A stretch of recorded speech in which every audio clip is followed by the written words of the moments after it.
তোমার অবহেলা সহ্য করতে না পেরে যখন হালকা দূরত্ব বাড়ালাম, তখন আমি বিশ্বাস করেছিলাম অভিমান ভাঙাতে তুমি পেছন থেকে ডাকবে, আমাকে বোঝার জন্য তুমি আর একটু কাছে আসবে, আমাকে প্রশ্ন করবে আমার অভিমান কেন। কিন্তু আমার ভাবনাগুলোকে তুমি ভুল প্রমাণ করে দিয়ে আমার থেকে দূরে সরে গেলে। আসলে আমরা সবসময় যা ভাবি তা হয় না, তা হওয়ারও না, এটাও আমি জানি। কিন্তু আমার ভাবনাগুলোকে তুমি নিতান্তই ভুল প্রমাণ করলে। আমি ভেবেছিলাম আমার অভিমান কাটানোর জন্য যেহেতু আমি আড়ালে চলে গিয়েছি, তুমি আমার রাগ ভাঙাতে যাবে। কিন্তু আমি এটা ভেবেই ভুল করেছি তুমি আমাকে পেছন থেকে ডাকবে। আসলে সবাই সেই কপাল নিয়ে জন্মায় না যে তার রাগ ভাঙানোর জন্য কেউ একজন পেছন থেকে ডাকবে, তাকে ভরসা দেওয়ার জন্য কাঁধে কেউ হাত রাখবে, তার নিঃসঙ্গ রাতকে কেউ সঙ্গ দেবে, তার বিরহগুলোকে কেউ ভাগাভাগি করে যন্ত্রণা কমিয়ে দেবে। একটা সত্যি কথা কি জানেন, যারা আপনাকে হারিয়ে কখনো আফসোস করে না, তারা আসলে কখনো আপনাকে ভালোই বাসেনি।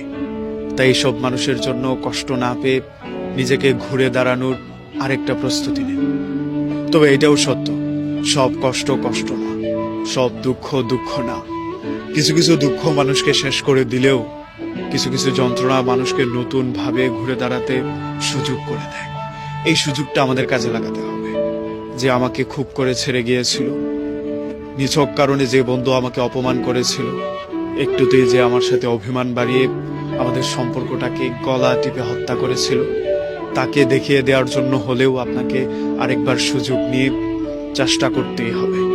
এই চেষ্টাটা আপনি আপনাকে প্রমাণ করার জন্য, এই চেষ্টাটা আপনি নিজেকে ঘুরে দাঁড় করানোর জন্য।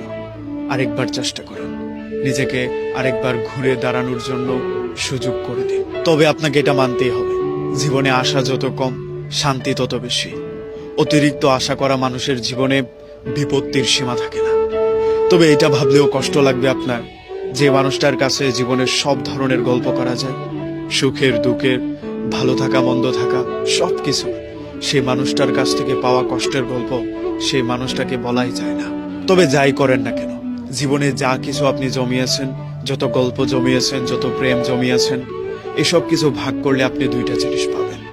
মানুষের কাছ থেকে পাওয়া জ্ঞান, আরেকটা হচ্ছে প্রেম। যারা আপনার জীবনে ছিল, ভালো মানুষ মন্দ মানুষ, তাদের মধ্যে দুইটা ভাগ করে নেন। এক ধরনের মানুষ আপনাকে ভালো কিছু দিয়ে যাবে, শিক্ষা দিয়ে যাবে, জ্ঞান দেওয়া যাবে। আরেক ধরনের মানুষ যন্ত্রণা দিয়ে গেলেও তারা আপনাকে অগ্রিম কিছু এড়ান দিয়ে যাবে। এগুলো আপনার জীবনের মোটিভেশন কিংবা প্রেম হিসেবে নিতে পারেন। এগুলোকে ভালোবাসেন বলেই আপনি সামনে এগিয়ে যাওয়ার অনুপ্রেরণা পান। এগুলোকে সঙ্গে নিয়েই আপনাকে বাঁচতে হবে। আজকে সবকিছু ভালো হবে তেমন কোনো কথা নেই, কালকে আবার কিচ্ছু হবে না এটা ভেবেও ভুল করবেন না।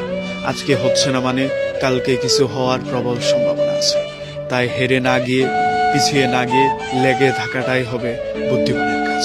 তাই আসুন আমরা আরেকটু বুদ্ধিমান হয়ে সামনের জন্য, আগামীর জন্য লেগে থাকি।